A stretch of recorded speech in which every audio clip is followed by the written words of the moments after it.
Centinaia, dentro e fuori la chiesa dei Santi Gervasio e Protasio a Carpenedo, si sono presentati per l'ultimo saluto a Iotica Piaser, la 29enne mestrina morta nella notte tra domenica e lunedì in un incidente sulla Triestina nel quale ha perso la vita anche la famiglia Ciobanu, residente a Jesolo. Sulla bara bianca sono posizionate rose rosse, rosa e un girasole, forse a simboleggiare il sorriso di Iotica, quel sorriso di cui tutti parlano. Composti nel loro immenso dolore i genitori Fabio Piaser e Patrizia Carrer, il fidanzato Marco Bulegato, che stretti in un abbraccio hanno accompagnato Iotica in chiesa, dove ad attenderla c'era il parroco Don Gianni Antoniazzi per celebrare la funzione. Presenti i tanti amici di Ioti, così la chiamavano, i compagni del suo corso di salsa e della scuola di equitazione.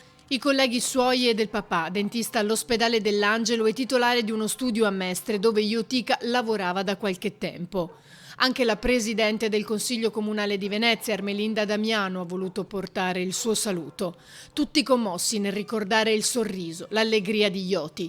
I familiari avevano espresso il desiderio di non portare fiori, ma di fare un'offerta per le suore missionarie della Carità Maria Teresa di Calcutta.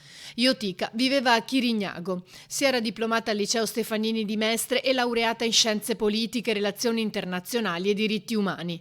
Da poco aveva trovato l'amore di Marco, un ragazzo di Mestre con cui aveva anche iniziato a convivere e che ora dovrà andare avanti senza di lei, così come chi la amava, portando nel cuore il suo sorriso e l'entusiasmo che aveva nei confronti della vita.